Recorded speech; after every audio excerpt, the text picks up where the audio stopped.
What's up, y'all? How y'all feeling? Y'all all right? Good, good. Welcome back to part seven of our business principles course. We're gonna go back and deal with the marketing section, which is a very, very important section of your business. So we're gonna delve right on in and tell you about this module. It's gonna help you build your brand and effectively get your message across to your customers and your clients, and you'll start to identify your key market segments. All right. So the first thing we want to talk about is our SWOT analysis. All right, this is a universal tool that's used to identify, things within yourself that's helping the business, or things that's hindering the business. You can find out about your employees. To find out the good, bad, to strengthen your employees, their weaknesses. What are the opportunities with their strength that you can use to advance your company? What are the threats? What are the things that's going to cost you money?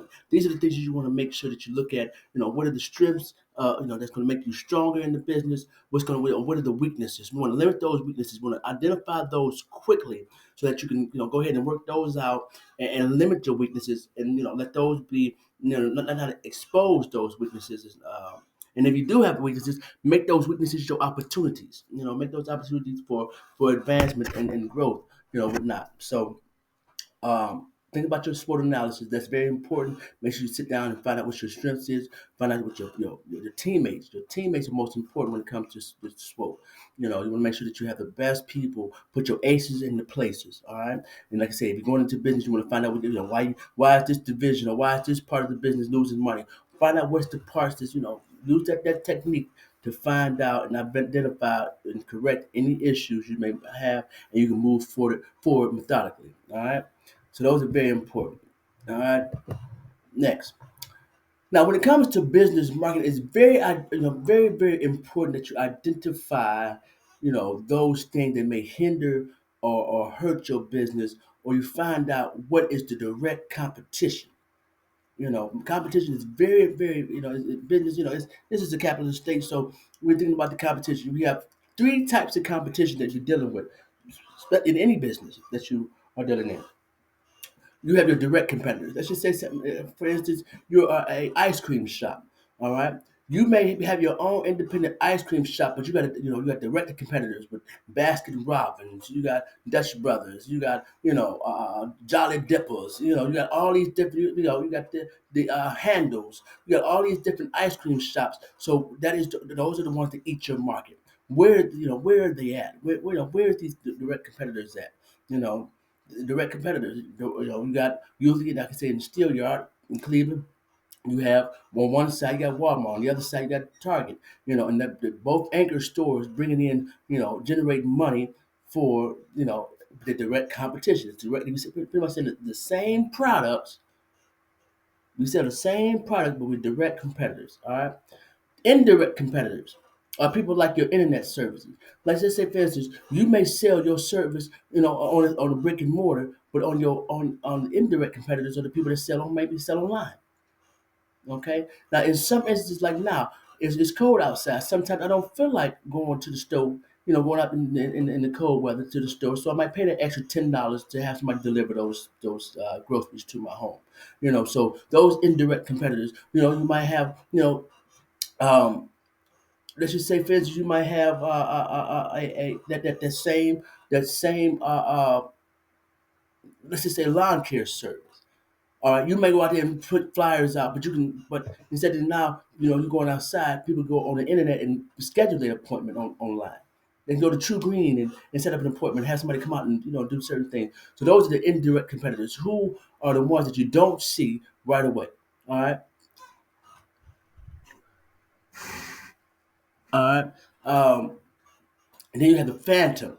These are the ones that are really pretty much they're nowhere to be found. They're like they come out of nowhere. It's like they're not even a brick and mortar store. You might have, let's say, for instance, all right, the phantom competitors are the ones who may be from out of town.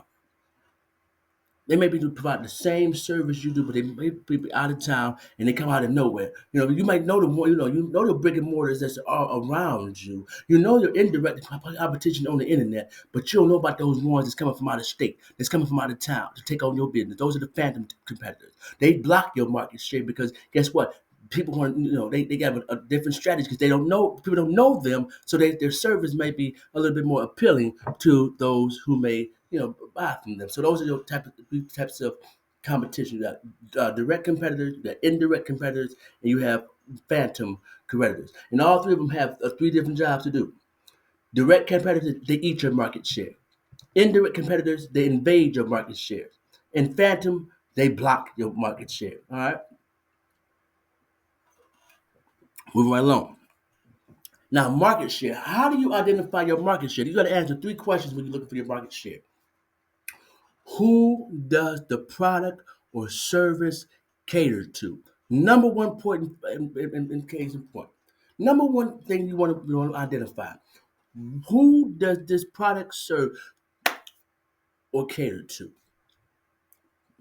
Now, if I'm selling Depends, okay, I'm normally not going to sell to someone who's maybe 21 years old. Maybe not my not in my in the business mind. I'm selling to someone who maybe you know who the product caters to.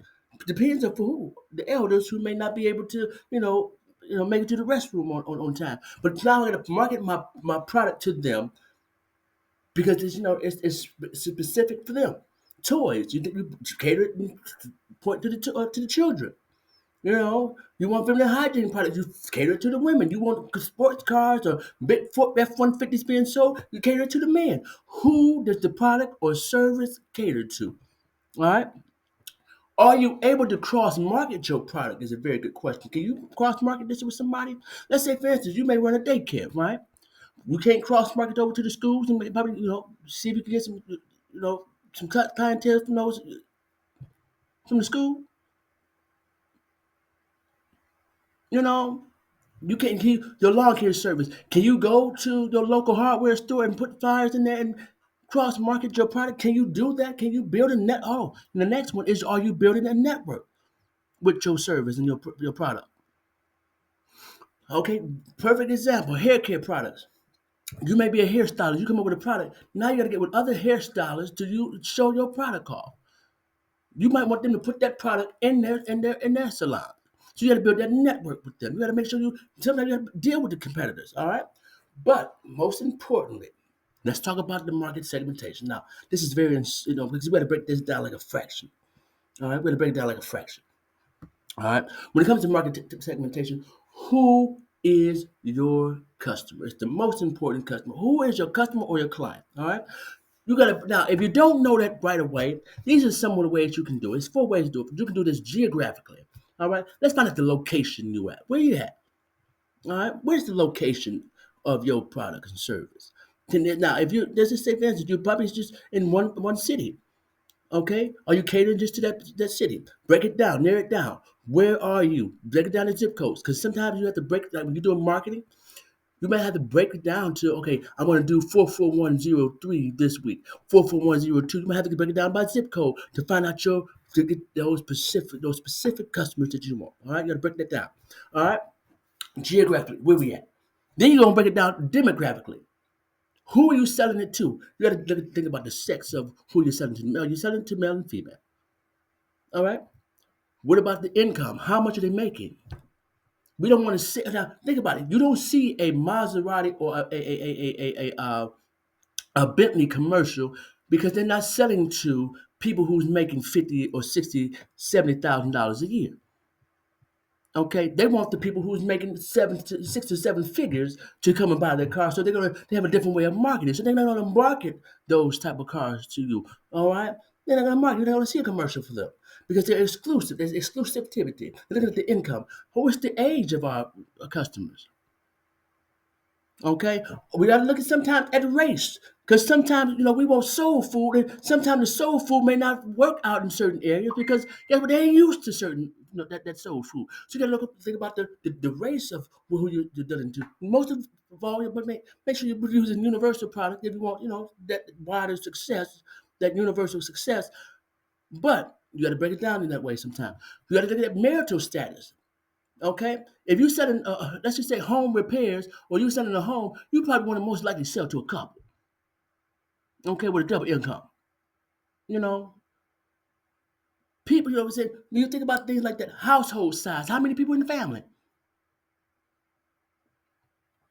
All right, those are some of the things you want to break down. Okay, who am I targeting? Those are the things. So that's demographically. Who are the demographic I'm looking to make sure? Break it down like a fraction. All right. Next, psychographics. All right. Now this is a very important one. How do people think when they buying things? You got to go deep in. It's like I said, we got 7 billion people on the earth. How do people think? The mental of it. The first thing I think about it is what are their beliefs and their values. Certain people don't go to certain places because they believe in certain things, or they not believe in that. So we're not going to support that type of business. Like the pastor, one pastor just did it. Tripped me out. He said he went to Target because this DEI thing. Went to Target, filled up his cart, and he was about to buy. I thought he was about to buy the church and give the kids, doing something for the congregation. But he went up to the cash register and was so disappointed by what he heard about what these DEIs was that he took the total came up to about $3,000. And he looked at them and he said, "You know what? I was dissatisfied with the way I was treated when I came in this store. I don't want to buy nothing. You made it. Not only did you make them understand your plight, but now you made it an inconvenience for them because now they had to put all that merchandise back on the shelves." All right. So you got to think about the beliefs and their values of how you're going to deal with the people and the public. You know what I'm saying? Because when you're thinking about money, you're thinking about everybody, every culture, and every background. Okay, when you're doing business, you're thinking about you. I don't care if Mary Lou is a trend back. I don't care what she do. She's a person. She's a human. He's him. She they. I don't care what it is. That's a person who's spending their money, and I got to treat them like that. So that believes in your values. Some people won't serve them. Let's believe in your values. So, but also you got to think about their purchasing patterns. How do they purchase it? Now, think about this. Very key thing. Think about people who only get paid maybe on the first of the month, right? We know we see a high volume of sales during the first of the month. That's the purchase pattern. All right. We know that the first the people who maybe on Social Security, they shop on the first of the month. So let's make sure that we put this stuff in, make sure we stocked up on the first to make sure these people are taken care of. Purchasing patterns. Okay. This person may not, like I say, in the housing market. Sherman Wisdom stays in business because we know this customer here has 10 houses and they paint their houses every 2 years. So we're gonna make sure we can have enough paint for that person to come in and paint their house. You see what I'm saying? It's the purchasing pattern every year. Now, right now, the John Deere is gearing up, getting producing lawnmowers right now for the summertime. So when it's time for to cut the grass in the springtime, boom, they have enough product on hand, supply and demand. Because they're catering to, like I said, again, those four simple things: the geographical breakdown of where you're going, where your location is, the demographic, who, what, when, where, and how, your psychographics, what is their buying pattern. Those are the things you want to look at when you're marketing your business. All right. Next. Oh, let me go back. I always do that. All right. So your keys to marketing. All right. These are very, very key to when you're doing your flyers or when you're doing promotion. You want to first, number one, grab their attention. In the morning, when I get up in the morning, sometimes like I might do a little video. Hey, good morning. How y'all feeling? Y'all all right? So grab your attention. Bring you on in. Give you that motivation, okay? But also, I want to make sure that you provide the information that the customers want to know. Don't give me all the flim flams. Sometimes you be in a rush and you don't want to hear all all the meat. Give me the meat and potatoes. Give me the good stuff. I don't want to hear all that. Give me what I need to know so that I can go ahead and move on about my day. All right. Make sure you provide them the information. Offer them the reason to take action. See, because what I mean it's a give and take here. My thing is, if I'm selling something, my job is to get you to react and buy what I'm selling.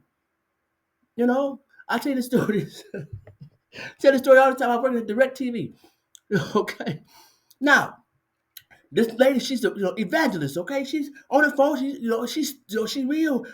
Don't be trying to say me nothing. God ain't tell me to buy it. Amen. So I put on my I had to meet her where she was at. So I met at the church. Met at the church. So as she got to, revving up, I started revving up. And, so by the time, I'm preaching to her on the phone. I said, God wants you to have this service. And I'm preaching, I'm literally preaching to her, speaking for this sale. So when it got down to the part where this was the part that really, got me a little disturbed when it came to now getting the social security number to run a credit check, right? So now I gotta be extra. I gotta be, so I turned into Ryan Seacrest. And so I give it a spiel. I will not use it. Maybe we'll give it a whole spiel. And now she finally gave me the what's name. And, as the what's name going through, it take about 2 seconds. I left her on hold for about 3 minutes. I said, "Ma'am, are you ready for the answer?" And she's sitting there ready. She's ready. And I said, "God done bless you. You have passed the credit check. You got everything free." Free installation, free equipment. Ain't good. They used that for a training mechanism because I was able to relate and build a relationship with a two-way communication with that customer. Building that two-way communication, ask them questions so you can find out what they need so you can provide what they want. You understand? Understand their needs so you can give them what they want. All right? Be clear and concise. Don't be trying to give them no rubber duck. Listen here, you selling vacuum. Don't tell me about no scrubber. Don't tell me about no steak dinner. Tell me about what's going on with this vacuum. Tell me about this Kirby. Okay? Don't hard sell. If you see they're not interested, you got to read body language. You got to make sure you understand your customer. Understand your people. Understand your body language. The psychology of it, all right? Don't overpromise nothing. Don't overpromise people something. And don't insult or discriminate. Okay? Because if you think about it, more African American music sells to Caucasians than it does to the African American community. So you can't discriminate. So you make sure you understand your client base and understand where, because you might, like I say, that person might, like I say, it's a melting pot. It's a melting pot. So you got a lot of people. So make sure your product is kind of universal. All right. Be compelling, persuasive, and make it memorable. Make it memorable. When you make it memorable. When you're trying to sell somebody, I remember that salesperson. Just make it memorable. Share the benefits. What's the benefits of working with you than another and somebody else? Okay. Now, when you when you start marketing, you got to remember this is my mindset is on multiple streams of income, right? So in doing that, I had to understand that as a marketer, you become something so great that you don't even realize it. You become a copywriter, you become a designer, you become a producer, you become a web designer, you become an agency, all in one while you're doing marketing. Because everything that you're doing for your company, now you can use that same technique or that same process to help another company progress.